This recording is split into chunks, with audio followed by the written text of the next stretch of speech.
Hello, my mental fitness warriors at LASC. It's Coach Lauren here.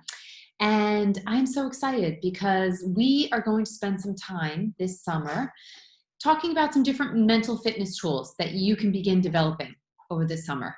Just like any other skill in soccer, if you want to get better at something, you need to spend a little time practicing it. So the first tool, which is a big one that we're going to talk about today, is mindfulness. And I know some of you are rolling your eyes because you've heard Coach Lauren talk about mindfulness a lot. But for me, it is one of the most important skills you can learn. It is what the top athletes use to help keep them in the game, keep them focused, manage their feelings, and it's all related to being in the here and now. Mindfulness really is the ability to pay close attention to what's happening in the present moment. Now, you might wonder, why is this important for a soccer player or an athlete? And I've actually included a great video for you to watch that Kobe Bryant did. Everybody knows Kobe. And Kobe, for me, he is the illustration. He is what it looks like to strive for peak performance. He was always looking for the next thing that was going to give him the edge, that was going to make him better than his opponents. And he always had that mindset of improving himself. And when his coach introduced mindfulness to him, to the whole entire team, that they did together every time, he noticed that it made a very big difference in his game.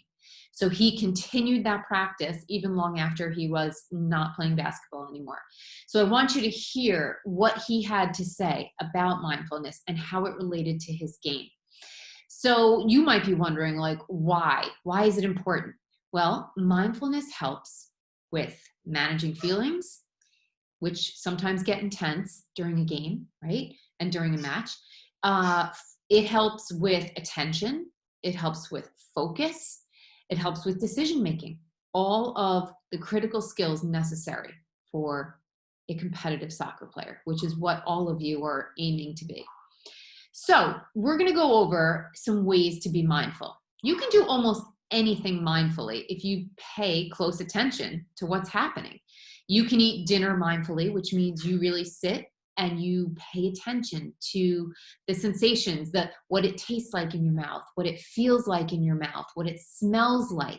It's really, sometimes we just eat without even thinking, but if we eat mindfully, we really pay attention to those things.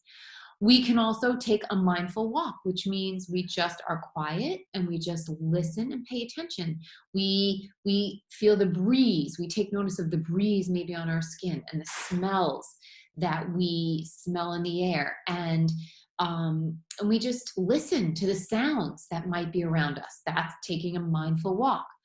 But one of the ways we can practice mindfulness so that we learn to generalize it, which means we learn to use it in other places, is by a general practice of paying attention to our breathing, right? It's as simple as that.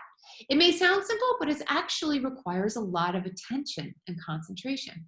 So I'm going to give you 3 quick ways today that you can practice mindfulness. The first one is you can put your hand on your chest. Put your hand on your chest right now. And let's take a deep breath in and exhale, let it out.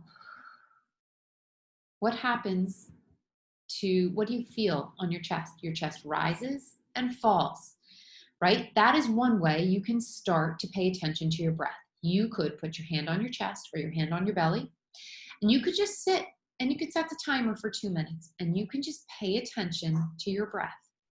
And when your mind starts to wander, which is what minds do, that's what they're made to do. When you notice that it's wandered, you just bring your attention back to your breath. And that's what we're doing. That's the practice of mindfulness. Continually bringing your attention back to something. So when we take 2 minutes out of our day to do that, to train our brains, paying attention, wandered off, bring it back, paying attention. That's going to help with your focus. That is going to help you stay present in the moment, which is really, really important. The other way you can practice is take 5.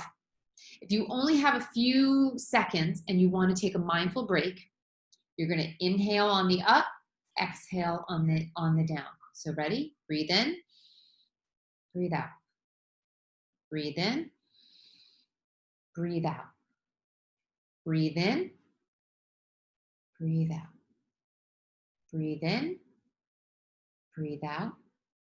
Breathe in, breathe out. That didn't take long, right? That's a quick reset for you at any time. Maybe you are sitting down for a test. Maybe you're feeling a little bit nervous before a game.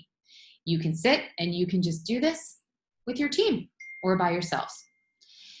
That's another way. The third way you can practice mindfulness is what we call box breathing. So a box breathing session looks like this. Everybody close your eyes. You're going to breathe in for 4. You're going to hold it for 4. You're going to breathe out for 4. And you're going to hold it for 4. So keep your eyes closed. Let's just walk through it right now. I want you to take a deep breath in, 2, 3, 4. Hold it, 2, 3, 4. Let it out, 2, 3, 4. Hold it, 2, 3, 4. Okay, you can open your eyes now, right? Box breathing. That's what first responders use, ambulance drivers, firefighters, right? Because they need to stay calm and composed when things get crazy around them. Because when you are calm and composed, that is when we make the best decisions. We want to strengthen by doing this little practice, 2 minutes each day. You're going to start to strengthen the connections in your brain that help you remain calm and help you think straight. You'll be able to think more clearly. You'll be able to slow your heart rate down so you can make the best decisions, even when things around you are chaotic. And Kobe talks about that. So one of the other ways, if you feel like it, there are apps that you can use to help you with the meditation. The Smiling Mind app is one that is absolutely free, and you can put it on your phone and it will guide you through some meditations. Some people like the Calm app and some people like Headspace. Those cost some money, but there's plenty of free ones out there. And the truth of the matter is, you don't need any app. All you need is yourself and your breath, which is pretty cool. And that's why it's such a great tool, because you have that anywhere and everywhere you go. And no one even has to see you do it, right? Before a penalty kick, which you might need, the feelings and the nerves might start to get to you, 5 quick deep breaths will calm you and get your brain composed and ready to attack it. So you have learned a lot of things about mindfulness.